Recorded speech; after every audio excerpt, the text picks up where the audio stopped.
All right, y'all. Hey, what's up, good people? I'm QC. Welcome to another Talkin and Grubbin live stream. How's everybody doing on this Sunday night? Hope everybody's doing good. I'm doing good.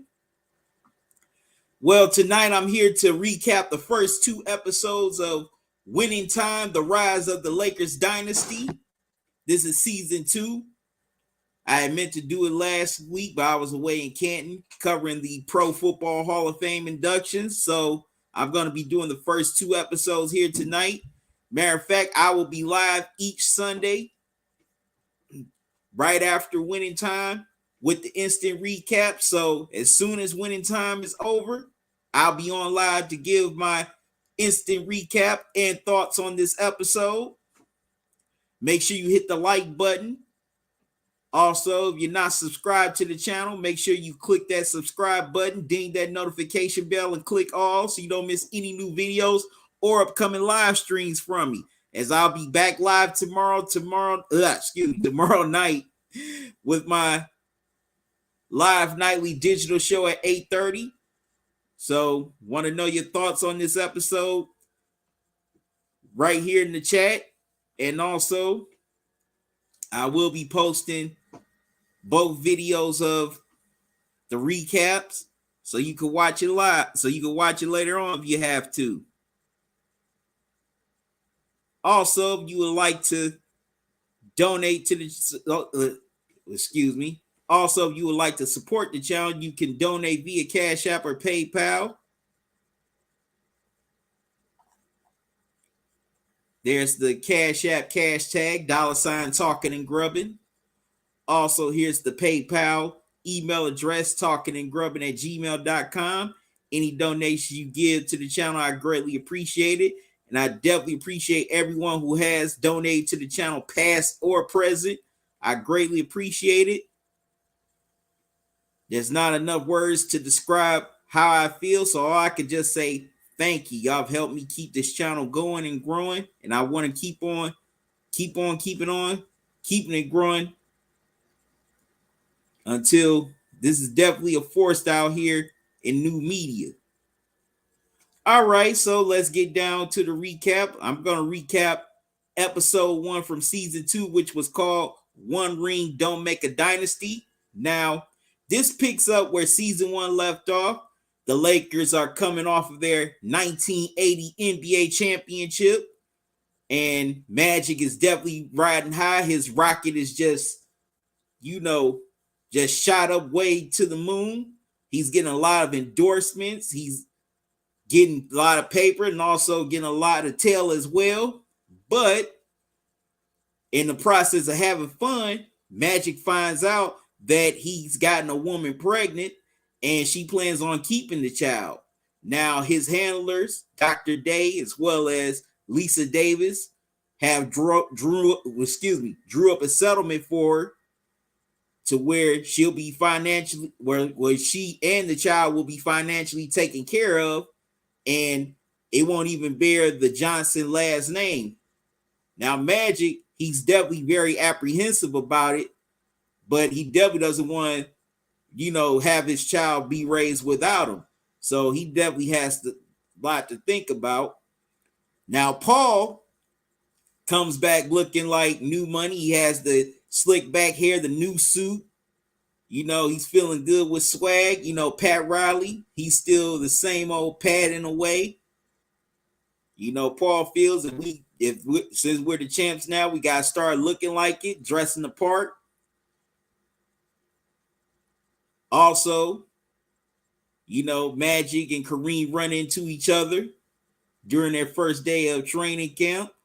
And Kareem's wife, she's about to have a baby as well. But before that, Magic tells all the guys that maybe Kareem should come off the bench because they feel he's slowing them up. And that they end up winning that game 6 without him, running a faster tempo and also a small ball lineup. So Magic suggests to the guys like Norm, Jim Jones, that they all should talk to Kareem about as well as Paul. But a lot of guys don't want to go down that road because they're scared of Kareem, especially Coop. Coop says that, hey, he's so scared of Kareem that he just dresses in the shower. Sometimes he just goes in the shower with his uniform on. But when it comes time to talk to Kareem, Magic doesn't mention it at all. Now, Paul is definitely feeling some type of way because he still feels that he and Pat are being disrespected by the LA media as underlings instead of getting credit for the coaching staff that brought Lakers a championship.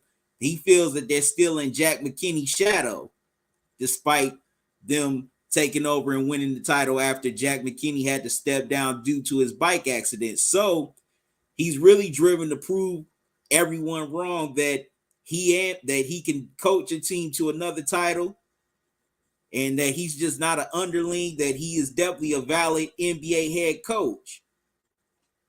Now, the first day of camp gets off to a very rocky start. Magic is still trying to run the run up tempo, but Kareem's not ready for it. He and Kareem are not on the same page. Matter of fact, Magic passes the ball to Kareem where he's not ready for it, and he's not ready and he's not in his spot to catch it. So these two definitely bump heads. And initially, after practice is over,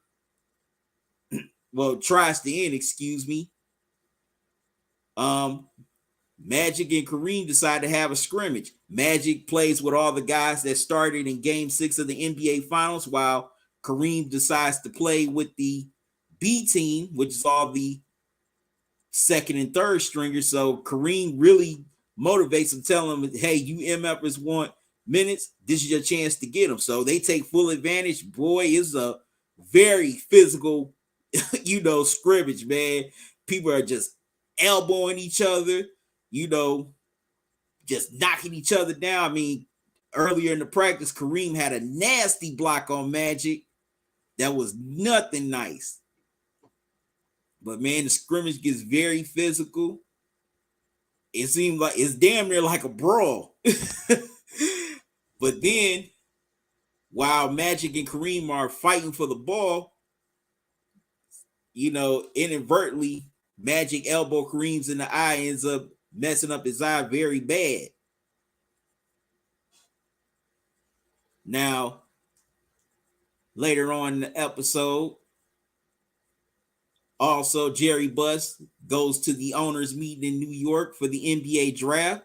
He comes back talking to the executives at ESPN, trying to get the NBA on there. He feels like the NBA can definitely grow into a phenomenon and be seen everywhere, every day, all day, instead of just being seen every Sunday on CBS, which was showcasing the NBA at the time.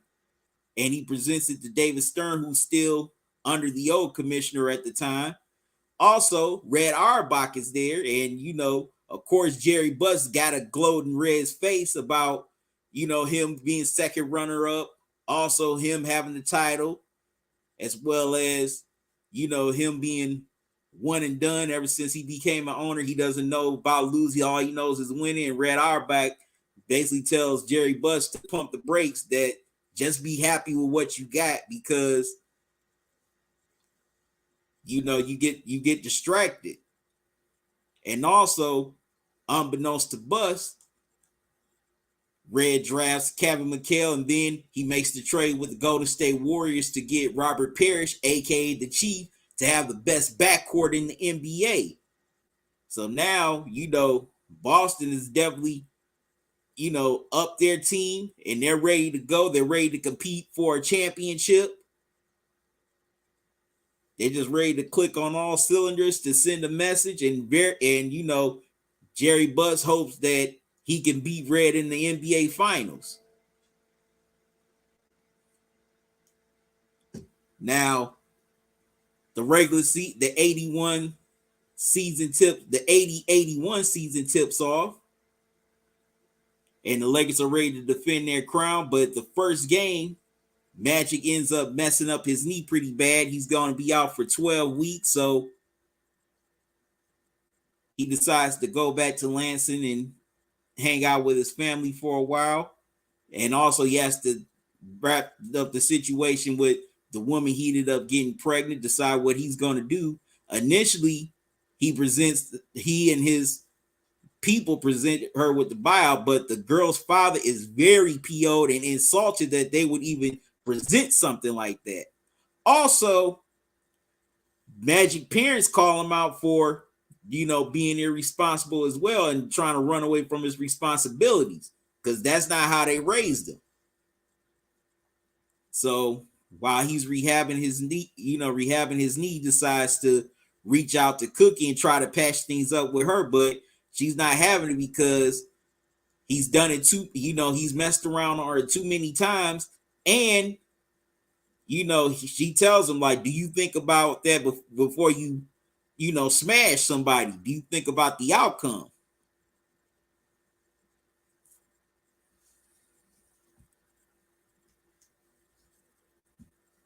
And also also another thing with the episode, back to with Bus decides to change the way how NBA players are played. Instead of paying somebody like Cooper $35,000, he decides he's gonna pay him $350,000 to stay, to stay with the Lakers long term. He wants to buy loyalty. He wants to change the way the NBA pays his players, with the new free agency rules starting to change at that time. He wants to get out ahead of the curve.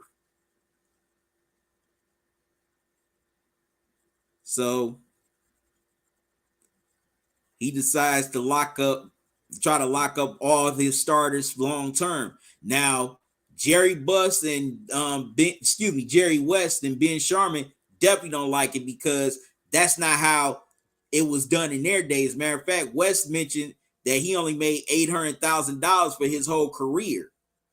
So they look at Jerry Buss like he's crazy.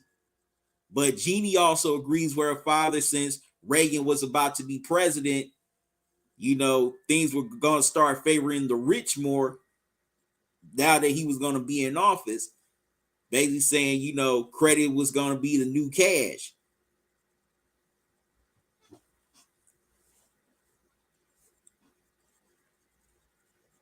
So, Buzz gets the ball rolling on that.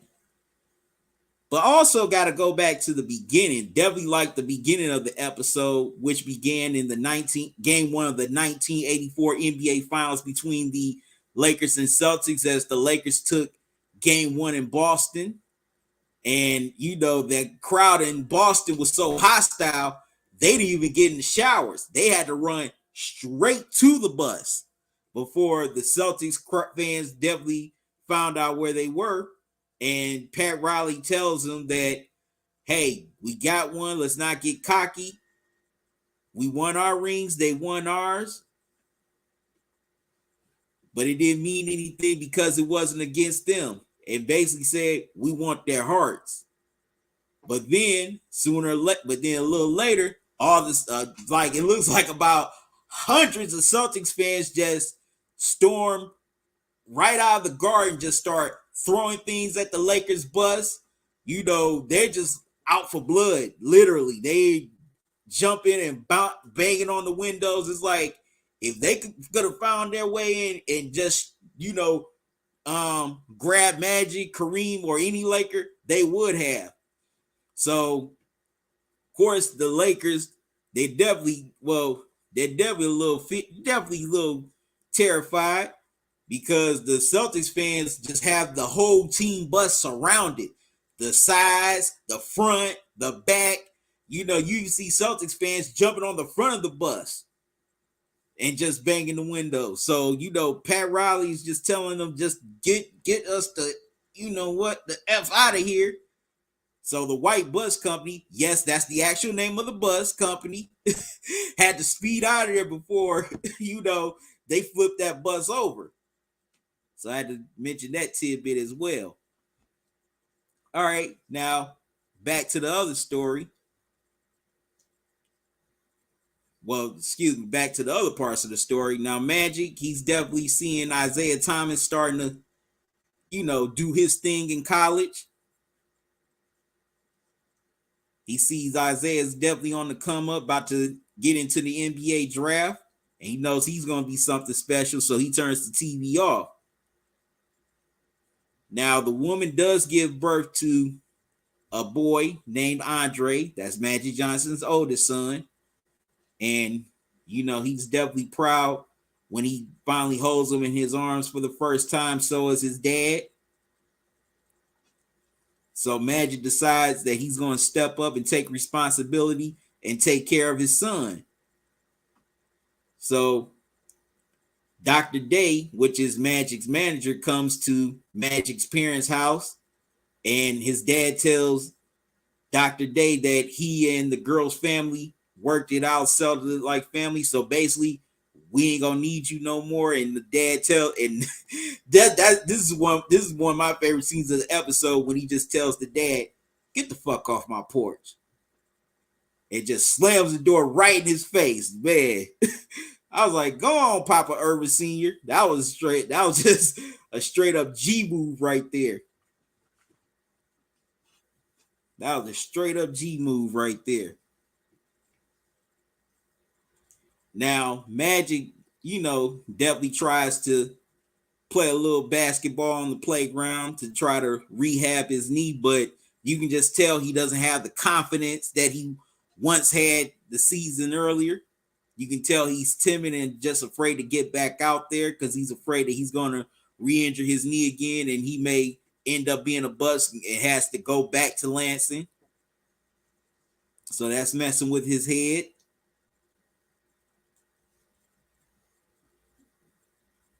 But at the end, he goes back to, excuse me. Well, no, let me not get to the end yet.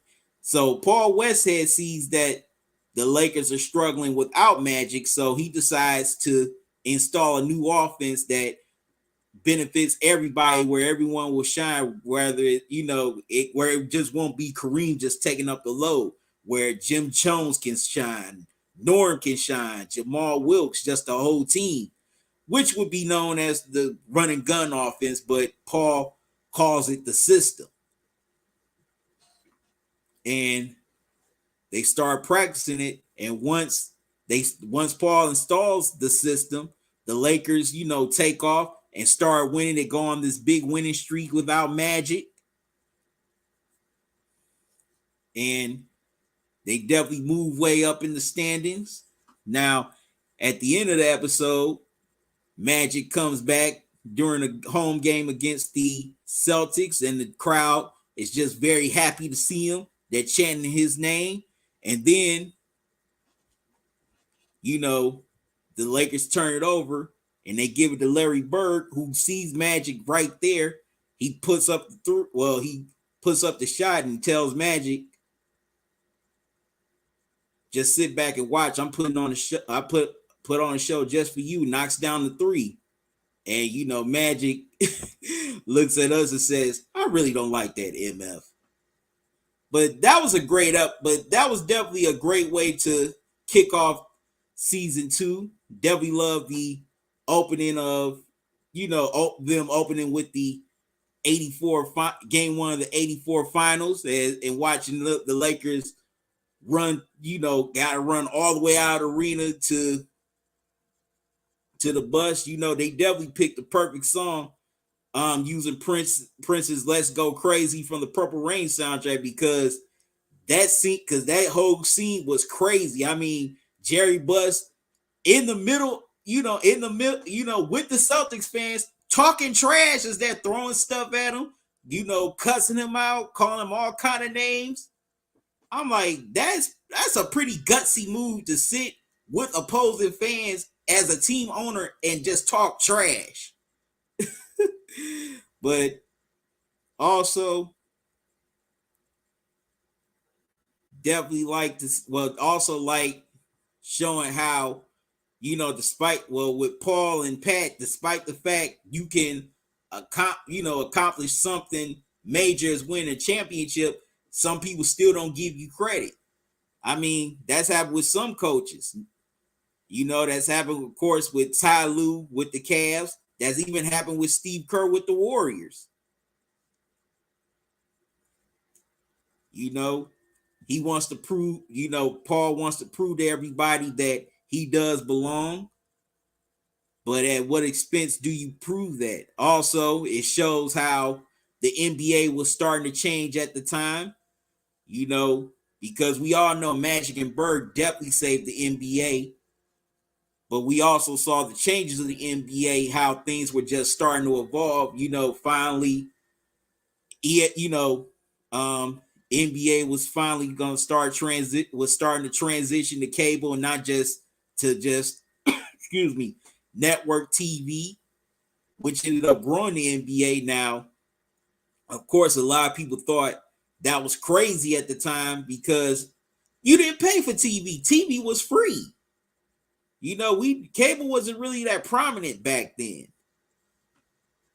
But I like that it starts off this way because it doesn't just show the Lakers ascending or the start of the Lakers-Celtics rivalry, but it shows the NBA as a league ascending, despite the fact now, compared to the first season where, the first episode of season one, the NBA was in trouble. A lot of people didn't think that the NBA was going to be around in 5 years.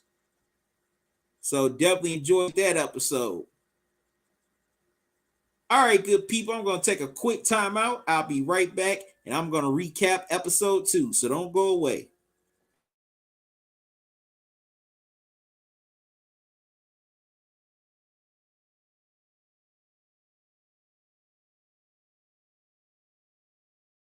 Your favorite sportsbook, BetUs.com, is back for our 28th year of NFL action. With the industry's biggest sign-up bonus of up to 200%, BetUs offers our members the opportunity to cash in on all your favorite sports, including NFL, NBA, MLB, and more. Sign up at BetUs.com today to get into the action. Listen up, sports fans. Your favorite sportsbook, BetUs.com, is back for our 28th year of NFL action. With the industry's biggest sign-up bonus of up to 200%, BetUs offers our members the opportunity to cash in on all your favorite sports, including NFL, NBA, MLB, and more. We've also got hundreds of new casino games, including the coolest new European slots, and our live dealers are waiting for you at the table. Sign up at BetUs.com today to get into the action. BetUs, where the game begins.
All right, I'm back, good people. Now, if you're looking for a great sports book, we got the NFL season just coming around the corner. You want to place your team bets, Super Bowl bets? BetUs is the one for you. Just use my link to sign up, and after you sign up, you'll get 125% sign up bonus with your first deposit. Just type in the promo code JOIN125. You'll have more chances to bet, more chances to win. BetUs, where the game begins. Also, shout out to my dude Blue Boat. Said what's cracking TNG. I saw the first episode. When does the second one drop? It dropped tonight, actually. If you got Max, you can see it right now. Or they should probably be rebroadcasting it maybe around midnight. Or 9 times out of 10, they're gonna rebroadcast it again tomorrow. And speaking of the second episode, I'm about to recap it right now. This one was called The Magic is Back. Now, this is when Magic Johnson returns to the Lakers after recovering from his knee injury. And there's the news crew that's interviewing various people like Norm, Pat Riley, Paul Westhead, and they all have different reactions about Magic's return to the Lakers. Some are excited for him to return, while others like Norm is definitely not excited because, of course, he was the man while Magic was absent, and he's afraid that Magic's going to definitely take that shine away from him once again, like Magic did during his rookie year. And Norm's definitely not having that. Excuse me. And also, Paul's pretty apprehensive about Magic's return because the team is definitely thriving in the new run and gun offense without Magic, and he's afraid that Magic's going to mess up the flow and the chemistry, and they're going to have to tailor their game to him, and also Paul's going to have to tailor his offense to him. But Pat, he's definitely not worried. He feels that Magic's going to be just fine fitting in with everybody. And also, he's definitely going to get the hang of Paul's new run and gun offense very quickly. Now, also,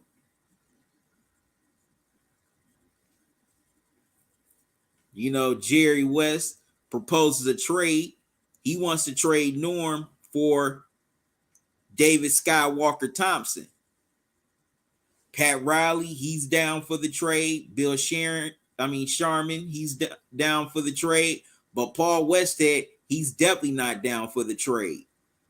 He feels that Norm was a big factor in them winning the championship, and also he feels that Norm is more, qualified to run his offense than a Skywalker can, even though Skywalker is a superstar, one of the best players in the NBA. But Paul's definitely not feeling this trade proposal. But the rest of the front office are, and they're ready to go. Now, also, Jerry Buss, he's having reoccurring dreams about the woman that got away named Honey. He was really in love with this woman. This was long before he blew up in real estate and eventually ended up buying the Lakers. He definitely had his regrets of letting her go, but excuse me, the last few nights he's been dreaming about Honey. He wants that old thing back. He wants, like the song says, the love we had stays on my mind, and that's definitely Jerry West. He's definitely still in love, still pining for this woman even now. Now, Magic comes back, and he finds out that Norm is going to still be the starting point guard, and Magic's going to come off the bench, but he's definitely not feeling that. He says, he puts on a great game face for the media, saying that he supports it, but in actuality, Magic doesn't. He's definitely not feeling it. He can't stand the fact that Norm has his spot. And he definitely thought that he was going to be the starting point guard once he got back. So, Magic's first game back, Paul basically buries Magic on the bench for a long period of time, trying to prove a point to send a message to Magic that, hey, this is my team and I'm the coach and you gonna, do what I say is my way or the highway. And a lot of the crowd is very pissed over the fact that Paul's not playing Magic because that's the person they came to see. They've been looking forward to his return, and Paul's being, hard-headed and egotistical. So Pat tells him, like, all right, man, you made your point. Come on, put him in. So eventually he does put Magic into the game for Norm, and it definitely does not go well. Magic is just turning the ball over like crazy. He's not fitting in with his, he's not in a rhythm with his teammates with his new run and gun offense. It seems like, the game's passed him by a little bit, and he's definitely having confidence issues, afraid that he's going to re-injure his knee once again. So, Pat is definitely observing this, so he decides to have, a talk with Magic and basically gives him a pep talk about becoming the man. And he and Pat start having these secret practices to rehab his knee to get him back in game shape. And he's still, having confidence issues, and Pat just tells him to stop thinking. Now, during that one of the practices, Pat steals the ball, runs on the other end, scores a layup, which was funny. But yeah, Pat just tells Magic to just stop thinking, just do, just trust your instincts, just go with the flow. Don't think, just do. Excuse me again. Now later on, Dr. Bus tracks down Honey, and now, she's a daycare teacher. She's not the same girl where they was, where they was getting it in the backseat of his Mustang anymore. So, he talks to her to see how she's doing, and he asks her to dinner to catch up.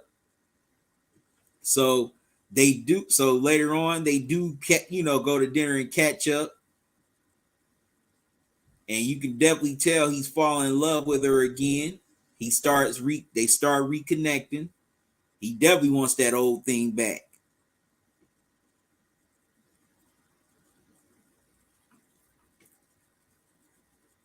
Now, later on, a LA reporter talks to Norm and tells him that he may be a part of the big trade to acquire, David Thompson. So he just tells how he feels, basically saying, hey, I'm the star, basically saying, hey, I'm the star. In 15 years, they're going to forget about Magic. Which was not a good move at all, because, not only you airing out the team's dirty laundry, you throwing one of his main stars under the bus. So that's definitely not a good look right there by Norm. So once again, all the, Jerry West, Bill, Pat, they all really want to go all in on this Thompson trade, but Paul, uses his the power that he has in his deal to veto any trade proposal. So he definitely shuts down that trade. He's not feeling it. He feels that Thompson's not going to fit with this team due to the fact he's a star, and that we don't need another star on this team. We got 2 of them. That's enough. And it's going to feel like that he's running the team instead of us. And we're going to have to reacquiesce he's going to, basically he won't reacquiesce his game for us because, he feels that he's too much of a dunker and that they need Thompson to be more of a shooter. He feels like Thompson's not going to sacrifice his game for the betterment of the team. Now, it gets very heated between, Paul and Jerry starts talking all kinds of crap to Paul, saying that the only reason why you're in this position because Jack ended up falling off of his Schwinn and hit his head. And they were really about to come to blows, but cooler heads prevailed. Excuse me. Now, back to Magic, despite the fact the private sessions that he and Pat are having, Magic still doesn't feel like he's ready for the playoffs. And Pat still feels like Magic can be that dude that really puts his team his team on their back and carry them to victory as well as to a championship.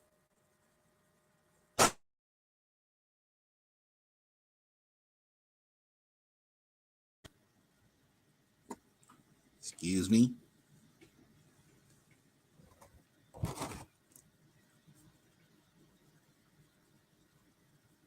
But yeah, so Pat and Magic continue to have their private workout sessions. Now Bill gets wind of, is in his office. He reads the newspaper and sees the quote that Norm put out to the report, and he is very, very upset.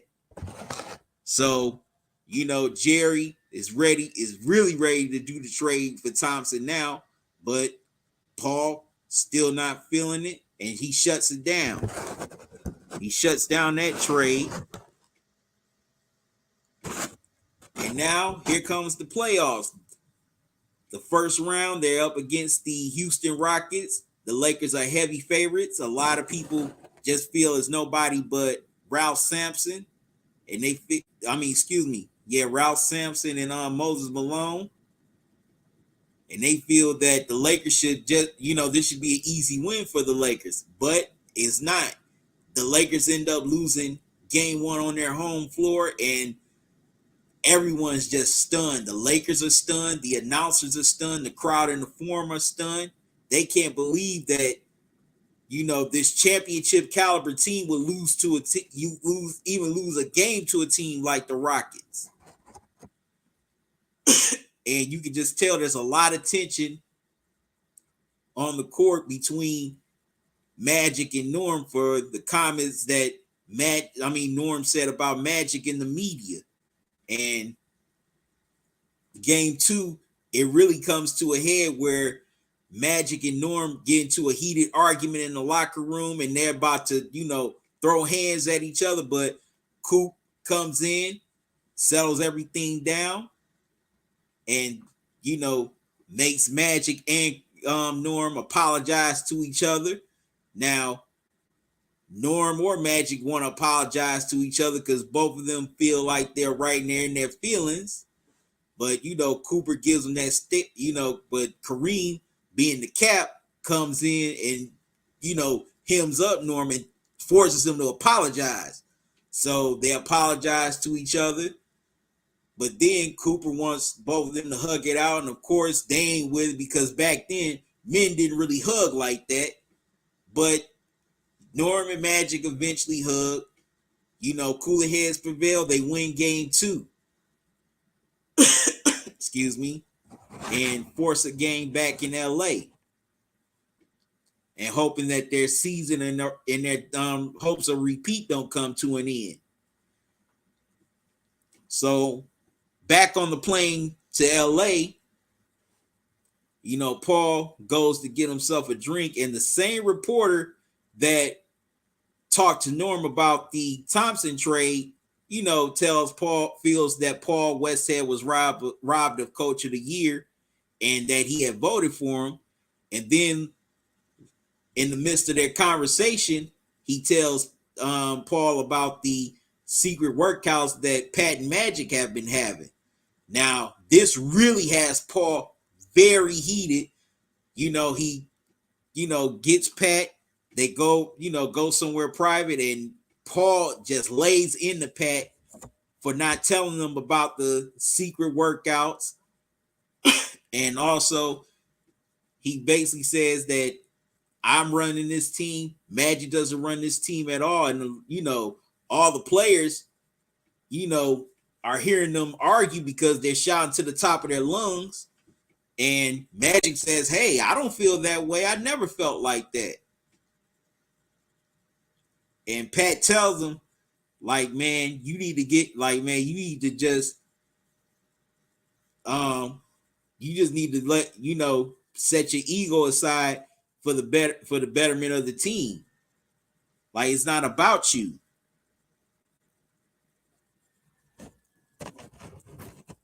And excuse me again, little cough fit.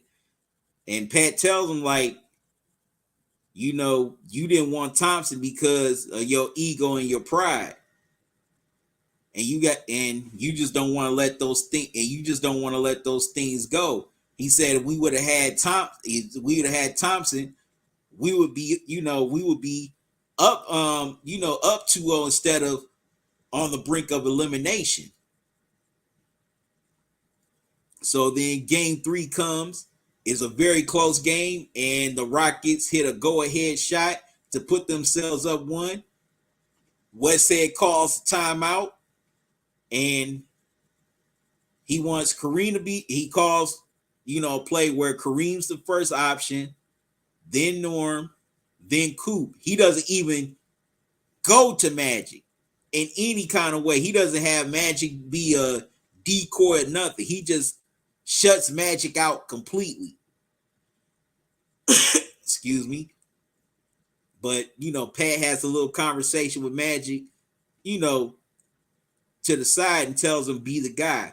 So Magic tries to be the guy and tries to hit, and tries to go for the win and misses the shot. And the Lakers get bounced out in the first round by the Rockets in a major upset. Game's over, series over, season's over, and no chance of a repeat. But that was a pretty good episode, showing how everything's unfolding, the tensions between Paul and the front office, as well as Pat, may lead to Paul being dismissed by the team. And also, you can just see the frustration building up in, with Magic and Paul. You can just tell that things are just going to come to a head very soon, where Magic is going to demand a trade. And also, you can just see that Paul can't get out of his own way. He's letting his pride and his ego mess him up. Like, yeah, I know he wants to do what's best for the team, but also you got to know when to put your pride to the side, or when to move to the side for the betterment of the team. And Paul is Paul is still trying to coach with that college mindset with NBA players. And, Pat Riley, who played in the NBA, knows it doesn't work like that. So this was another good episode. Can't wait to see what happens next week. All right, good people, I'm about to get out of here. Thank y'all for joining me on this late night. Make sure you tune in tomorrow for the live nightly digital show at 8:30. Can't wait to get on live with y'all. So until then, y'all have a good one. Love y'all to life. Salute. Also, I will be doing these instant recaps right after winning time. Now, some of the episodes are going to run into late September due to dinner and Sunday night football. So once dinner and Sunday night football starts, I'll be doing the recaps with the live nightly digital show. But once again, thank y'all for tuning in. Y'all have a good night. Enjoy the rest of your night and enjoy your day. I'm out. See y'all tomorrow.